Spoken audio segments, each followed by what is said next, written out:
there. Today we're going to take a look at quadratic factoring using the x method. We're going to take a look at it using it when the x squared term does not have a coefficient, and then how to still use it when the x squared term does have a coefficient. Okay, let's get to it. Okay, so here's our problem. X squared minus 6x minus 16. And as you can see, our x squared has no coefficient. So this is the first case. Okay, so how do we use the x method? We're going to start by making an x. And in the top portion, we are going to put the coefficient of our x squared term times our constant term. So that's 1 times negative 16 or negative 16. And down below, we're going to put the coefficient of our x term. And so that's negative 6. And now we ask ourselves the following question. What multiplies to the top and adds to the bottom? And I find it helpful to make a factor list of what multiplies to the top. So that would look like this, 1 and 16. And I'm ignoring the sign for now. I'm going to get back to the sign.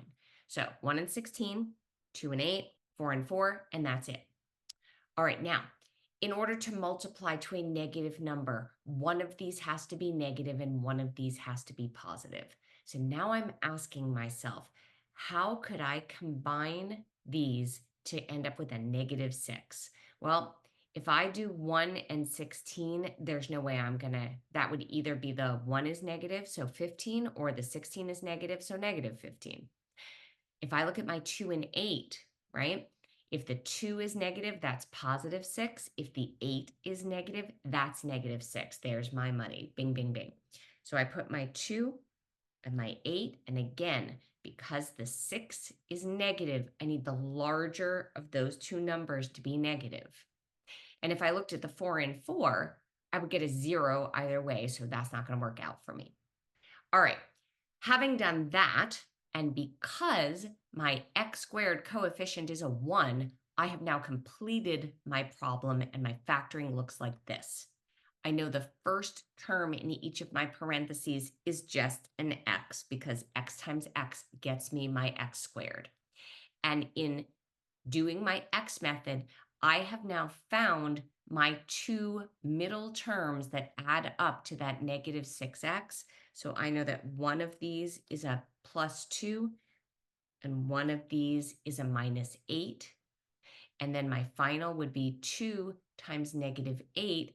That gets me my negative 16. So that's the idea of what multiplies to the top and adds to the bottom. All right, now, what if my x squared term has a coefficient that isn't 1? I can still use the x method, but I need to also factor by grouping at the end. If you haven't watched my video on factoring by grouping, pause this one, click on the link in the comments and check out grouping, then come back. For the rest of us, let's continue on.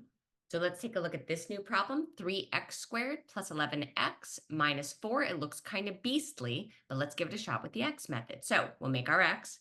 Okay, so up in the top, we do coefficient of the x squared times constant, 3 times negative 4, or negative 12. Down below, we give our middle term 11, and we're asking our question, what multiplies to negative 12 and adds to 11? Let's make our factor list. Okay, we've got 1 and 12. That's looking kind of promising. We've got 2 and 6. We've got 3 and 4, and that's as far as we go. So if we look at that 1 and 12 and say, yeah, I could make an 11. Now we have to ask ourselves, okay, we need it to be a positive 11. So my larger number needs to be positive. That means my 1 is negative. All right, now here's where things differ. When we go to set up our parentheses, we know that these first two terms will not just be x and x, because that would not multiply to 3x squared, right? So we can't just pop these guys in as our second term. We're not done. What we do know, though, is that these two that we just found out are the coefficients of our inside and our outside in our FOIL. And then our 3x squared is our firsts, and our minus 4 is our lasts. And so these two guys pop into as if we had FOILed out what will eventually go in our parentheses. Okay, so 3x squared minus x plus 12x minus 4.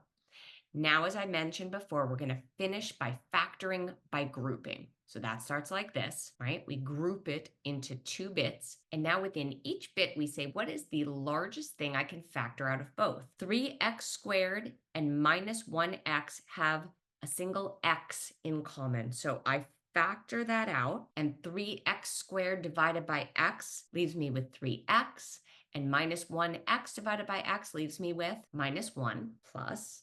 And now I ask the same question. 12x squared minus 4, the greatest common factor to those is a 4. 12x divided by 4 leaves me with 3x, and minus 4 divided by 4 leaves me with minus 1. Now, here's the gold. What's inside the parentheses must be the same. If it isn't, you did something wrong, go back. But it is. So now I can factor this out of each of these 2 terms, and that looks like this. When I factor 3x minus 1 out of this first term, I'm left with an x. And when I factor a 3x minus 1 out of this term, I'm left with a 4.